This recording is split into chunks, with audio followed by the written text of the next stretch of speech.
¿Cómo están? Ahora puntualmente, día viernes. Hola César. Hola Juan Pablo. Oye, bueno, ya, obvio que está todo movido, pero se me ocurren tres temas para mirar, a ver si te parece, que son los díscolos de los dos tercios y también cuál es el futuro de la lista del pueblo, ¿ya? Después, el rol de los medios y las redes sociales en la política, que al parecer en la elección de Perú, la radio rural tuvo un especial éxito, ¿ya? Ahí lo hicieron muy bien, ¿ya? Y el tercero es el agua, ¿ya? Que todo el mundo habla del agua y se confunde el derecho del agua para tomar, del agua de uso industrial o minero y del agua para regar de la agricultura, que son como conceptos que son bien distintos y me encantaría que poderlos analizar contigo.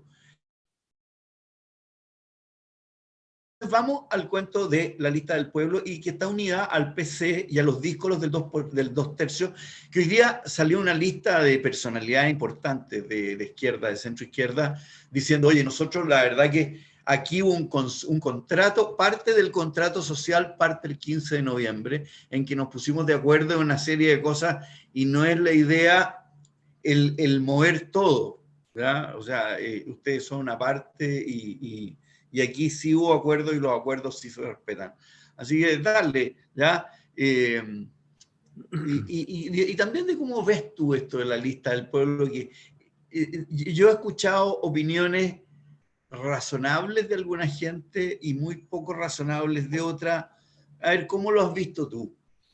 Yo lo he visto bien en general. Creo que se exageró un poco la carta que salió hace algunos días, el impacto que tenía. No hay que olvidar que esto nos pilló a todos de sorpresa. No, aquí no había un grupo académico de políticos preparando desde hace 5 años una convención constitucional con los temas, las modalidades, los reglamentos. Para que la gente sepa, los reglamentos no estaban preparados. Hoy día, recién, en los últimos 10 días, han empezado a circular algunos borradores de reglamentos sobre el tema y las ideas, pero aquí estamos improvisando todo. Y parte de la improvisación, yo creo que tiene que ver con cierto reclamo que yo respaldo. Yo apoyo la teoría de que obviamente aquí hay reglas y el grupo en el cual yo participo, que somos los independientes no neutrales o independientes por la nueva constitución, nosotros hemos sido claros que entendemos que hay un acuerdo, como dices tú, y que parte un contrato social desde el 15 de noviembre, y eso me parece bien. Pero aunque no fuera así, yo creo que, porque está un poco exagerada la discusión eh, y la polvareda que se armó, porque igual tenés espacio para discutir todo. Tú me has escuchado, César, decir que para mí la regla de los dos tercios, más allá del 15 de noviembre, a mí me parece que es una regla razonable mínima y por una razón lógica, ni siquiera por una razón de principio político. Imagínate que nosotros, César, nos pusiéramos de acuerdo y dijéramos que el 60% de la población, o el 51%, el 50 más 1 fuera el que fuera a hacer la regla del contrato social, confundiendo el principio de las mayorías básico para la democracia, ¿no es cierto?, con la base de la discusión del contrato social. Y lo que lograríamos sería lo siguiente: imagínate, nos ponemos de acuerdo y establecemos una democracia parlamentaria, copiando el modelo inglés, fantástico, pero eso va a durar lo que duran las mayorías. Y por lo tanto, incluso yo mismo estoy convencido de eso, por decir cualquier cosa, o mis propuestas de justicia, yo necesito convencer una masa crítica que dé estabilidad a esto. Y por lo tanto, el principio de los dos tercios, que yo respaldo desde el inicio, me pareció una muy buena cosa, ¿no es cierto? Los dos tercios, me parece que es una regla coherente, lógica, política, que busca estabilidad, cuestión que buscamos nosotros. Piensa en mis lados. Nosotros los izquierdistas estamos sosteniendo toda la vida, hoy sabéis que la derecha, la oligarquía ha manejado el país. Bueno, ahora queremos, ¿qué saco yo si soy de izquierda? Con proponer 51%, qué sé yo, 60%, lo que sea, bajar el umbral, si eso me va a quitar estabilidad de las normas que yo quiero. En este momento, que es el único momento que hay en que tiene razón la carta que mandan ellos, en que el poder constituyente baja a la población general, al pueblo, ¿no?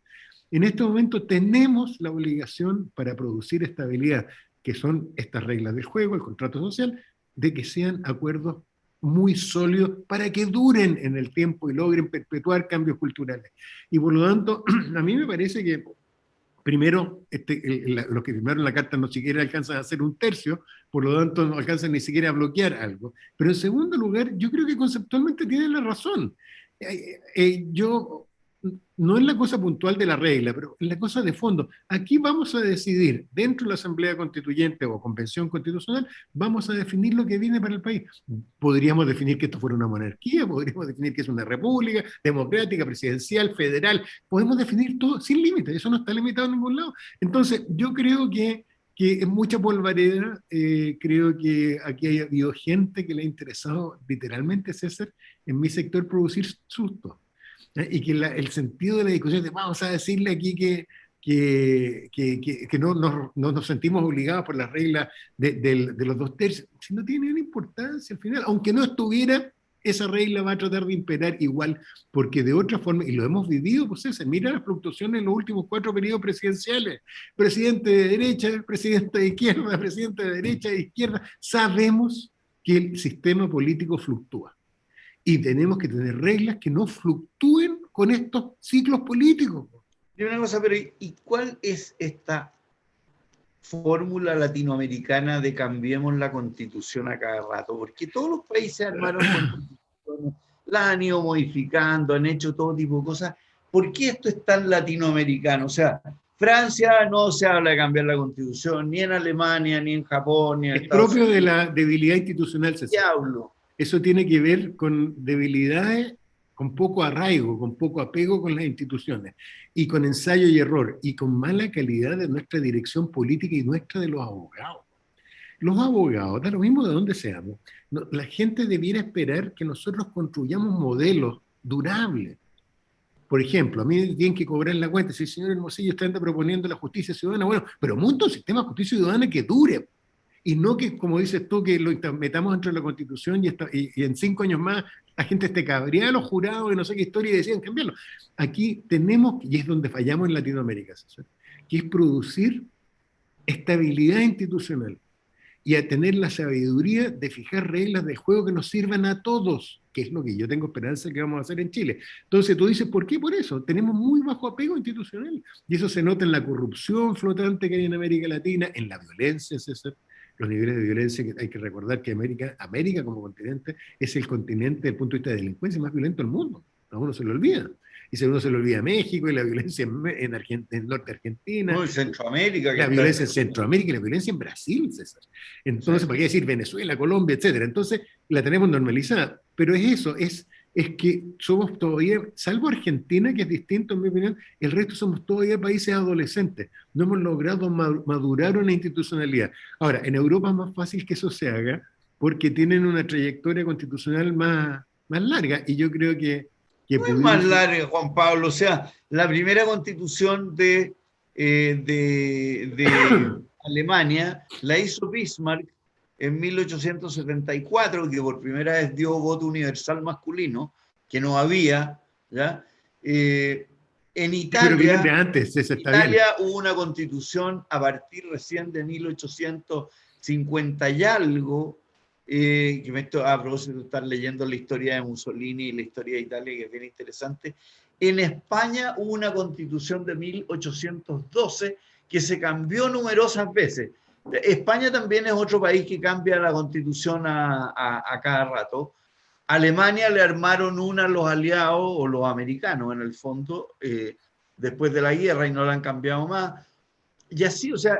pero ojo, pero tienen una tradición de esto más larga, o sea, cuando se discutió la paz de Westfalia, por decirte algo, después de la guerra de los 30 años, vienen con discusiones institucionales, nosotros no la tenemos. Piensa, César, que esto que estamos haciendo ahora es primera vez que lo hacemos, sentarnos los chilenos y decir, ¿sabéis que esto no lo va a hacer un grupito de expertos, esto no lo va a hacer Diego Portales con 3 amigos, ¿no es cierto? No, esto no lo va a hacer Alessandri con unos amigos en la Constitución del 33, aquí vamos a hacer todo lo que vamos a participar, y por eso que no me preocupa, César, que como es primera vez haya alguna estridencia de repente. Está bien, se llama libertad de expresión eso, y se llama catarsis. Yo he aprendido a respetar, en este momento por lo menos, que uno tiene que ser tolerante, tiene que ser tolerante para todos lados, incluso con la gente que es del mismo sector de uno, y que tiene por momentos una visión más extrema. Yo tengo la confianza, César, te insisto, que cuando aterricemos los temas, y por eso es tan importante el tema del agua que planteas, pero cuando aterricemos los temas, oye, sistema político, lo que hablábamos contigo el otro día,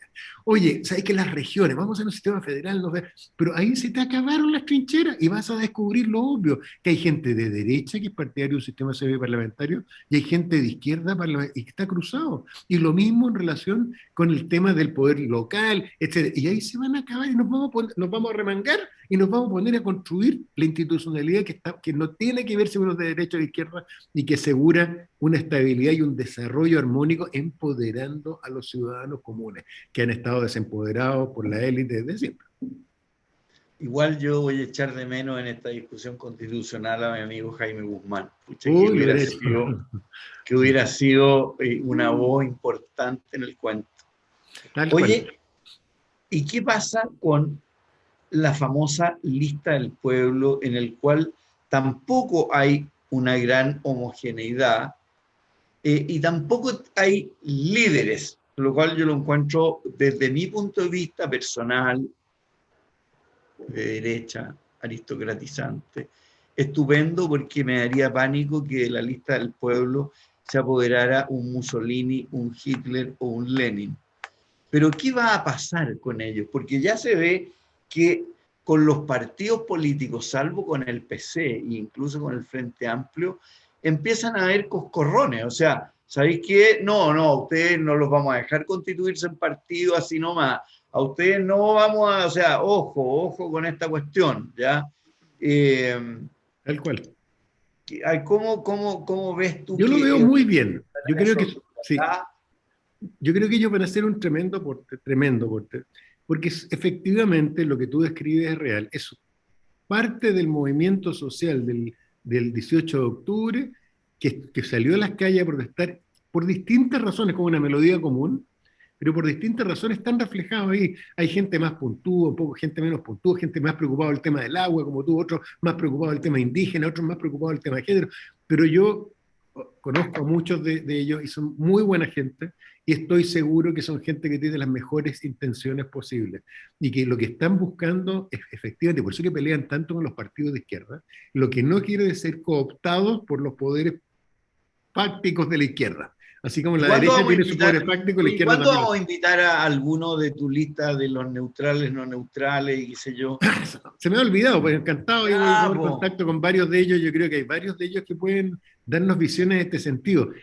¿Piensa, César, que esta cuestión, a propósito de la lista del pueblo, y ojalá en la derecha sea igual, si bien la derecha tiende a ser más de jerarquía, ¿no es cierto? Ya no parece. Sí, algo tiene. No, el tema de que el ciudadano común, yo esto lo hemos hablado otras veces y por eso creo tanto en los jurados, el ciudadano común tiene derecho a opinar en igualdad de condiciones. Esta cosa, esta dictadura que hemos montado, esta nueva oligarquía intelectual de expertos. Oiga, sabe que yo soy el único que voy a hablar porque vengo estudiando el tema constitucional, económico, y usted, señora, no me hable porque soy abogado. Esa cuestión murió el 18 de octubre.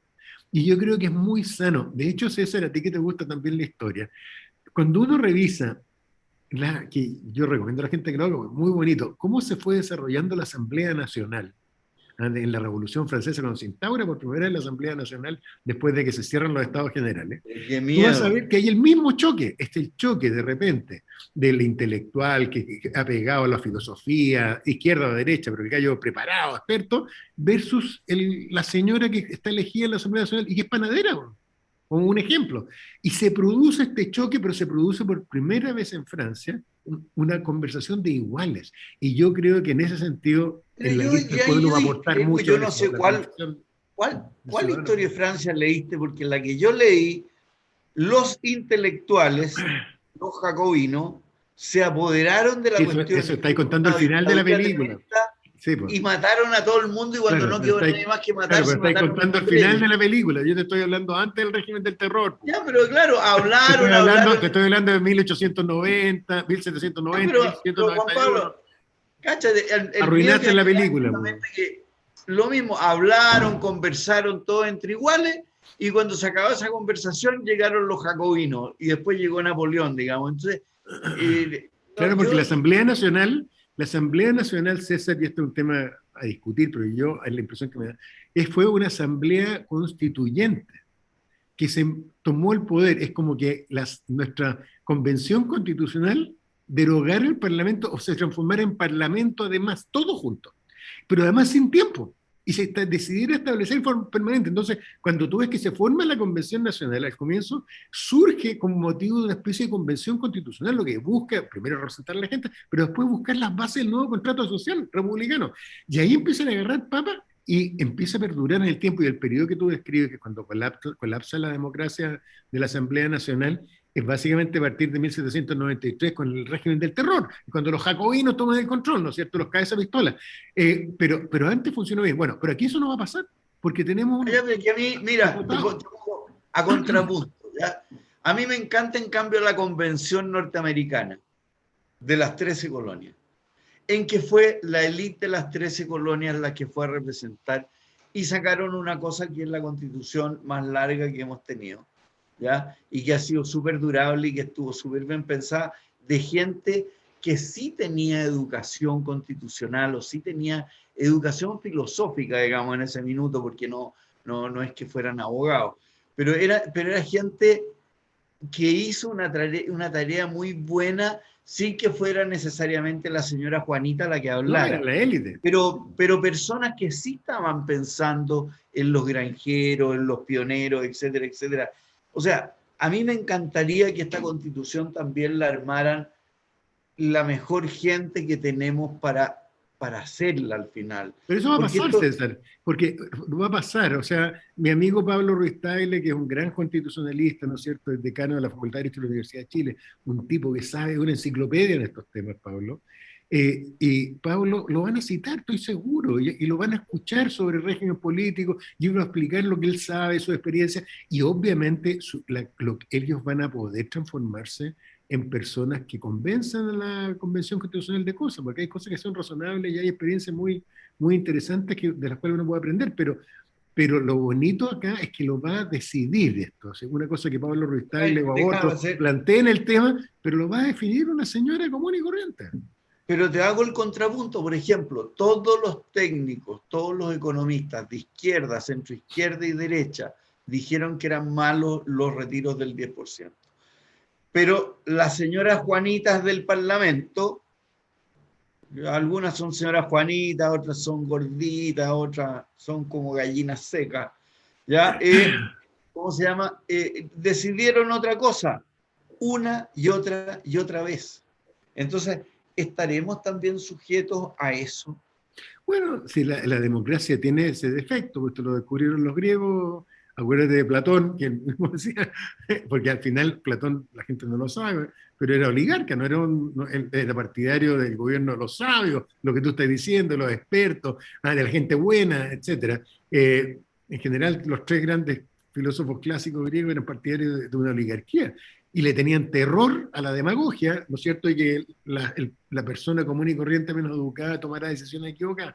Pero eso es descartada la oligarquía desde el momento en que a partir de la Ilustración se instala como un valor base de la democracia la igualdad en la dignidad de las personas, de todos nosotros, descartado que hay castas superiores a otras con más derechos políticos que otros, y sobre todo después de la Segunda Guerra Mundial, cuando se derrotan las teorías fascistas y colapsan después las teorías comunistas que van por una línea parecida. Hoy día eso es lo que hay. Ahora, lo bonito, César, es que lo que sea que resulte va a ser atribuible a nosotros por primera vez en la historia, y no a un grupito de personas.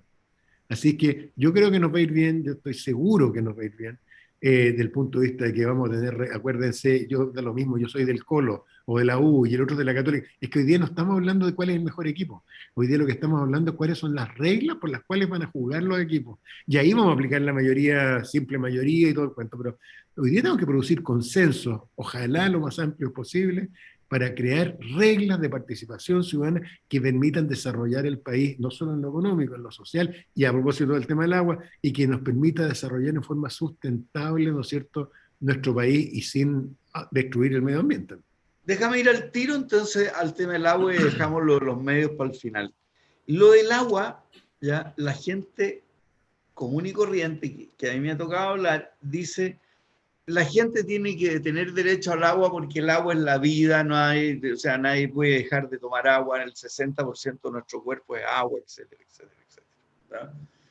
Hay agua entonces de uso humano, hay agua de uso industrial, y no estoy hablando de hacer agua mineral como en la industria, sino que uso de agua industrial para enfriar máquinas, para una pila de cosas. En la minería se necesita agua también. Y está el agua para regar la tierra y que es de la agricultura. ¿Ya? El mayor consumidor lejos de agua es la agricultura, o sea, tú necesitas 1 litro por segundo continuo para regar 1 hectárea de agua. Una persona necesita 3 litros de agua al día, estamos hablando de muchísimo menos. ¿Cómo hacer para legislar aquello bien? Porque si acaso los funcionarios o el Estado al final es el que decide el uso de agua de riego, está haciendo una reforma agraria porque la tierra sin agua vale nada. ¿Ya? ¿Cómo ves tú ese tema? Y que es un tema mundial por lo demás, o sea, claro, es por que si tiene esa hacemos variable etapa. nueva. Tiene por sobre el tema local, en que ya voy a explicar brevemente que tenemos una situación muy caótica hoy día. Sobre ese tema hoy día tenemos el tema global que tú mencionas y que tiene que ver con la crisis, ¿no es cierto?, del cambio climático, y este va a pasar a ser un tema, ¿no es cierto?, son muchos los teóricos, los futurólogos que dicen que el agua va a pasar a ser el bien más escaso en los próximos 20, 30 años y que va geopolíticamente a marcar los conflictos en todo el mundo. Entonces, nosotros que somos un país con una tremenda reserva de agua dulce y que tenemos la Patagonia, ¿no es cierto?, como también gran reservorio de agua dulce, ¿No? Y que botamos nuestra mayor parte de agua al mar aún. tal cual. Entonces, creo que es un temazo para Chile. Y de nuevo son temas no ideológicos, porque aquí hay cuestiones prácticas. Imagínate yo dijera, no me voy a meter, voy a dejar el mismo caos que hay hoy día, el desorden. Bueno, esto no está funcionando. Ay, pero ¿cuál es el caos? Hay dos caos. Hay un caos jurídico, el sistema de regulación es muy antiguo, es la estructura del sistema de regulación de agua viene de la colonia. La forma de las asociaciones de canalistas, cómo funcionan, cómo se reparte el riego, los enredos que hay. Pero funcionan, po. Pero funciona más o menos, César, funciona más o menos desde el No, punto de vista bueno, de la como estructura todo. O jurídica. sea, las sociedades anónimas también funcionan más o menos, pero, a ver, No, sí, pero pero es un sistema créeme que muy malo. funcionan. Mira, en general yo te diría, César, que además en esto no hay dos opiniones, ¿no?, desde el punto de vista técnico, de la derecha o de la izquierda. El sistema actual, como está regulado, es un enredo, además. Es un enredo, hay facultades que dependen de la DGA, hay otras facultades que, de la Dirección General de Agua, hay otras facultades que dependen del Ministerio de Obras Públicas, el transporte se mete entre medio. Mira, es un despelote lo orgánico y hay que ordenarlo. Lo primero que... Segundo, en eso yo creo que hay claridad. El tema del derecho humano al agua es una cosa que nadie discute, que está en el Código Sanitario. Entonces la diferencia entre tenerlo en el Código Sanitario y subirlo a O la sea, está Constitución. en esta constitución de Pinochet está el derecho a tomar agua.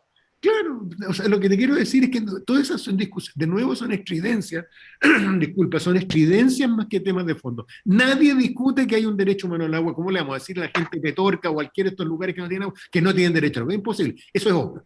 Lo que tú acabas de decir es súper importante. Detrás del consumo humano que nadie discute, tienes que proteger a la agricultura, porque si no nos quedamos sin lechuga, ¿no? O sea, es súper simple. O si usted quiere lechuga y quiere que los niños consuman fruta y todo esto, necesitan tener que garantizar el agua. Después tienes el tema, entonces tienes el consumo humano, tomar agua, ¿no es cierto? Segundo, tienes el tema de la agricultura y proteger el acceso al agua de la agricultura. En tercer lugar, tienes el tema industrial. Además, entre medio, tienes el tema de los derechos de agua y los problemas con los derechos de agua que tienen las comunidades indígenas. Es un tema complejo. Yo creo que aquí es un área en que hay que escuchar expertos. Mi impresión cada vez que yo escucho estos debates, y me ha tocado participar en algunos, y uno se mete, empieza a encontrar rápidamente ciertos consensos. Y como te digo, hay mucha bulla instalada. El diagnóstico que yo te estoy dando, que el sistema hoy día es muy malo del punto de vista como opera, los pocos recursos que hay para supervigilar el buen cumplimiento del agua, que no hay usurpaciones de agua y ese tipo de cosas, yo te diría que es también unánime. Todo el mundo sabe, de hecho, cada vez que uno habla con alguien de la Dirección General de Agua, te dicen, ¿sabes qué? No tenemos recursos para hacer No, esto. no, y la institucionalidad es muy mala. Muy mala, A muy mí mala. me dieron hace un año derechos de agua de consultivo para regar en el sur, y aún la DGA no es capaz de inscribirlo en el No, sí, registro. es un despelote. Por eso digo, sí, a mí me ha tocado, en los últimos, te diría, 10 años, me ha tocado meterme a fondo en el tema de agua y es un desastre. Bueno, entonces yo creo que es un tema central, es un tema de nuevo de Estado, en que se dice, no, es que nosotros queremos, que dice alguna gente de mi sector, peleando que esté garantizado el derecho al acceso al agua, pero si nadie lo discute eso. No, no hay nadie, yo no he escuchado a nadie que diga lo contrario.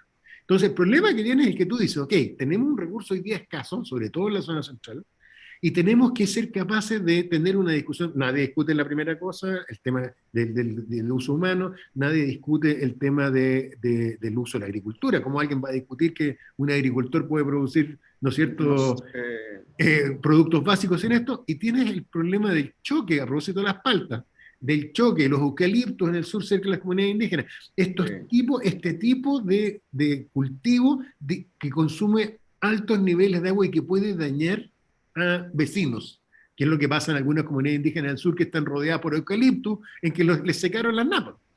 ¿Ah? Los eucaliptos les comieron el agua. Entonces, ahí hay un tema que discutir, pero la discusión no va a ser difícil porque tienes que privilegiar el consumo humano.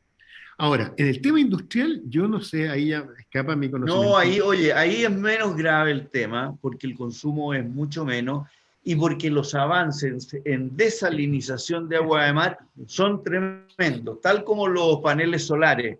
Hoy Tal día cual. valen la décima parte de lo que valían, hoy día el proceso de desalinización es infinitamente más barato que antes. Claro, y hay que ¿Ya? escuchar a los En ese expertos. Aquí hay sentido, gente de instituciones que son expertos en temas de agua y a propósito de esto, de cómo maximizar el uso del agua, pero además vamos a tener que mirar lo que no queremos mirar. Vamos a tener que mirar que a lo mejor la población de Chile Central no se va a poder mantener con el agua, a menos que hagamos una carretera del agua, con las lluvias que tenemos. Porque no sé si tú has visto esas fotos que han publicado en los diarios, cómo se han reducido pero los sí, po. glaciares de donde se nutre el agua a No, Santiago. no, Juan Pablo, la napa de agua subterránea, porque yo tengo directorios de empresas que tienen pozos, que partieron de 30 metros, pasaron a 50 y Sí, ahora sí, están en 80. tal O cual. sea, claro que ha bajado. Oye, déjame ir entonces al último. Rol de los medios de comunicación masivos, ¿ya? Redes sociales y política. Y te lo digo porque yo he sentido, pero un clamor de mi lado por lo menos, de estamos en las manos de los matinales, en que no hay ningún orden ni ninguna causalidad más que un populismo desatado por parte de algunos conductores. ¿Ya? Existe una falta de ética muchas veces dentro de estos propios medios en conducir una cosa tan importante como lo que es ahora lo que nos viene encima, que son elecciones, la constitución, etcétera, y las redes sociales que las están empezando a controlar en otros países. A Trump lo tienen por 2 años por expandir odio. Y aquí tú miras las redes sociales y aquí el odiar es gratis, el insultar es gratis. Y yo no sé ahí qué regulación posible puede haber o por qué uno siente desde la centro-derecha que la televisión en particular, y ahora sobre todo que hay pandemia, que todo el mundo está mirando los matinales, esto es como Don Francisco en los 80, digamos, los sábados gigantes, y estamos frente a conductores o a gente que organiza o produce estos programas en que primero les gusta que vayan los extremos, porque es más divertido o porque es más entretenido, o porque hay regalones, o porque los mismos periodistas ya no son periodistas, sino que son periodistas opinantes, ¿ya? Como la Mónica Rincón o Matamala u otros, que ellos derechamente opinan, ¿ya? De motu propio, que es parte de la línea editorial, y hay una parte importante de la población que se siente realmente ultrajada con este tema y está realmente descontenta. Tú has trabajado en la tele, ¿cómo crees tú que debe ser una sana televisión como la BBC o como esas cosas que nosotros admiramos? Sí, yo creo que lo han hecho pésimo los medios de comunicación. yo estoy de acuerdo con todo lo que has dicho, salvo en la parte de los periodistas. A mí me gusta que hayan periodistas con opiniones, que tú sepas que este periodista es más de derecha y que este otro periodista es más de Es izquierda, que que yo no he tiene... escuchado a ningún periodista de derecha todavía. No, porque está todo, la derecha está golpeada y como ha hecho un chapo, pero conceptualmente estoy de acuerdo contigo. Pero O sea, lo único que efectivamente hoy sabía día... es que el Mújica Pérez se lo sacaron a patada, No, pero pues sí, fuera como de eso, yo, mire, César, claro. si no me convence, porque como yo me sentía en la época de Pinocho, pues, que quiere que no había nadie que criticara a Pinochet en los medios principales y los periodistas estaban todos en la misma línea. Y eso es un desastre para la democracia. A mí, yo creo que el mayor defecto, no se te olvide decir que esto jugado para los dos lados. Cuando la prensa, en general, los cuatro canales y los medios escritos se demoraron un mes en cambiar el discurso de orden público, que esto era puro destrozo, ¿no? Que esto eran vándalos, y al comienzo se fueron al revés. El discurso original era como de extrema derecha, los medios, estos son puros vándalos, esto es un desastre, el país se fue a la chuña y asustaban a todo el mundo. Y después, como al Yo no mes y lo vi medio, así, Juan Pablo, ¿ah? Yo más bien lo vi como un reality en que miren qué increíble todo lo que se está quemando, miren qué increíble está cómo bien, pero lo que te roban, quiero decir es que pero sin resaltaban el ninguna desorden. condena, digamos. Claro, ellos, la gran noticia es que esto era una revuelta, más allá de los incidentes de violencia que había que reportar, pero no centrarse en eso. Ellos se centraron en el tema de la violencia. Tengo recuerdo de haber visto una imagen en el Canal 7 sobre un saqueo, ¿te acuerdas cuando va a ocurrir los saqueos al inicio? Sí. Y estuvieron filmando, además no llegaron nunca los carabineros, y filmaron estas imágenes que eran de terror, de esta gente saqueando, destruyendo, que creo que después quemaron el supermercado o lo que fuera. Entonces, creo que los medios lo han hecho muy mal y yo estoy de acuerdo contigo que cuando uno tiene que interpretar lo que es la función social, el artículo primero de la ley de prensa, a propósito de esto, ¿no es cierto? Que son la función social de los medios y tiene que ser contribuir al debate. Pero para contribuir al debate, tú tienes que entender lo que está pasando y tienes que servir de espacio para que la señora Juanita, la gente de derecha, la gente de izquierda, puedan opinar tranquilo y tú fomentar los principios democráticos. ¿Qué es lo es? Sabes que aquí tenemos que resolver esto en forma pacífica. Aquí los exaltados de los dos lados para afuera. Sabes que aquí el que cree que hay que salir a matar a la gente de izquierda no tiene cabida en el canal. Los de izquierda que creen que hay que salir a linchar a la gente derecha tampoco tienen cabida. Aquí tenemos que ayudar a construir la democracia. La BBC, y yo sé que es un lugar común citarlo, pero es que es increíble todos los años que ha durado la BBC con esto, ¿no? Pasando la Segunda Guerra y todo. Bueno, porque entre otras cosas tienen financiamiento asegurado, o sea, ellos no Bueno, necesitan, que ese es el punto. ¿ah? Ellos no Aquí, ¿sabes lo que necesitan pasa, César? Que show, aquí no funciona el mercado. Tú no puedes no. tener una televisión pública, de hecho en Alemania, tú sabes, históricamente cobraban impuestos por los televisores, en la Alemania fue la Segunda Guerra, y todo. Tú no puedes dejar que financie el mercado porque el mercado te come y desaparece la televisión pública.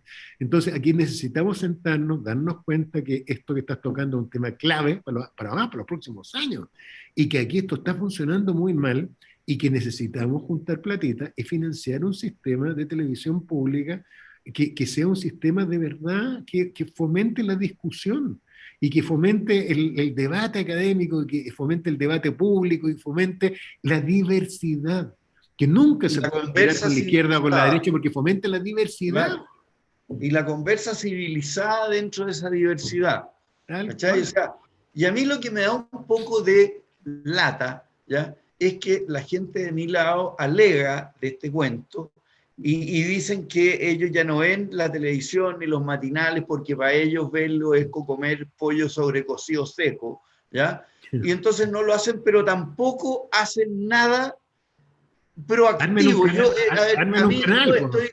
yo estoy enfurecido con mi sector, que lo único que hace es morirse de miedo, asustarse unos con otros, ¿ya? Con memes, con cuestiones, diciendo esto va a ser como Bolivia, esto va a ser como aquí, como allá. Pero está bien, pero ¿y tú qué estás haciendo para que esta cosa funcione como debería funcionar y no como te da miedo que funcione? ¿Ya? Y Sí. entonces ahí falta alguien que tome, y están las personas, yo no sé si hay que asustarlos más o qué es lo que falta, pero yo en la derecha y en la centro derecha veo puro susto y cero acción. Pero mire, César, yo no sé tú, pero la cantidad de amigos míos de derecha que en los últimos 3 meses han pensado o han analizado, discutido la posibilidad de irse del país que yo tengo es grande. Y eso lo hay una vergüenza, César, porque uno tiene que ser capaz de participar y ayudar a construir su propio país. No puede ser que uno sienta que el ciclo político se te fue a la izquierda, entonces yo me voy de Chile. No, Aquí yo a todos les digo, véndeme la casa, pues, bueno, igual que claro, usted, véndeme obvio. la casa. Pero además, ¿sabes que aquí la política, César, y tú lo sabías, igual que yo, porque hemos pasado por ciclos en que uno está bien, pues, que está mal, que uno votó por un presidente que creyó que le iba a servir y lo hizo como las pelotas, todo no ha pasado así. Entonces, y es parte del proceso de humildad que uno tiene que tener. Pero aquí uno tiene que sacarse la mugre. Si los países exitosos no son gratis, bueno. Aquí todos los ciudadanos tenemos que sacarnos la mugre, defender la libertad de expresión, defender lo que tú estés defendiendo, los medios imparciales y democráticos, y tenemos que estar encima. Entonces aquí uno, justamente en estos momentos, lo que se requiere es participación, y en la centro derecha y en la derecha se requiere ganas de participar, no ganas de irse a vivir a Miami. Tal cual. Bueno, dos cosas. A ver, una, Juan Pablo, tenemos pendiente a cierto tiempo traer de repente a otra persona. Sí, no, sí, eso está el Y a cual. mí Sí, me encantaría que tú trajeras ya a alguien de tus independientes sí para saber, ¿sabes qué? Voy a está hablar súper con algunos. interesada y súper perdida Sí, con eso. sí, no, y que tienen, pucha, mucho que hablar y obviamente, así que no, yo me comprometo, voy a tratar para la próxima, sino para la siguiente, pero de tener rápidamente, tener un convencionalista aquí hablando con nosotros. Además le conviene a él. Sí. Oye, y ya, su libro y sus películas. Libro, gran libro, brevito, cortito, este libro, no sé, de 80 páginas o por ahí, se lee de una patada.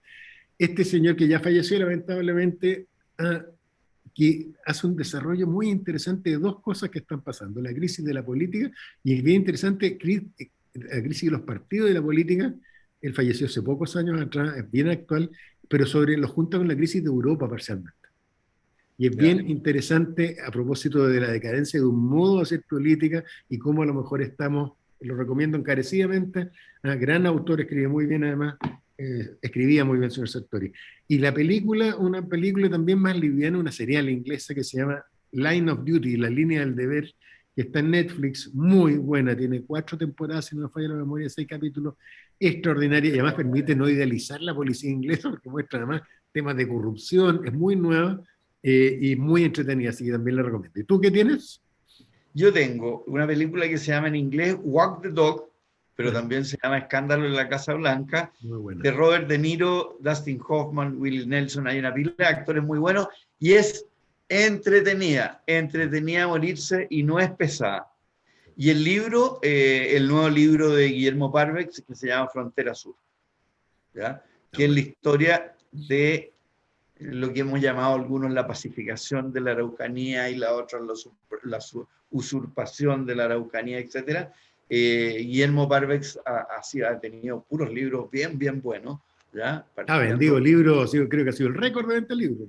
Bueno, y aquí hay uno sobre un tema que es clave hoy día, para Buen libro. entenderlo, y que no está hecho ni desde un punto de vista de un lado ni del otro, sino que trata de verdad de explicar qué es lo que pasó, por qué pasó y cómo terminó.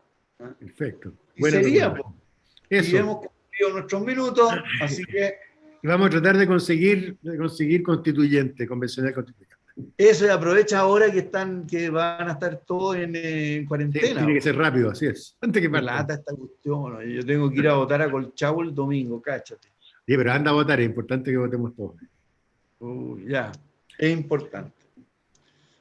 Ya pues, Que estén estimado. bien. Hasta Cuídense la próxima mucho. semana. Listo, y Abrazos. nos estamos viendo. Chao, amigos.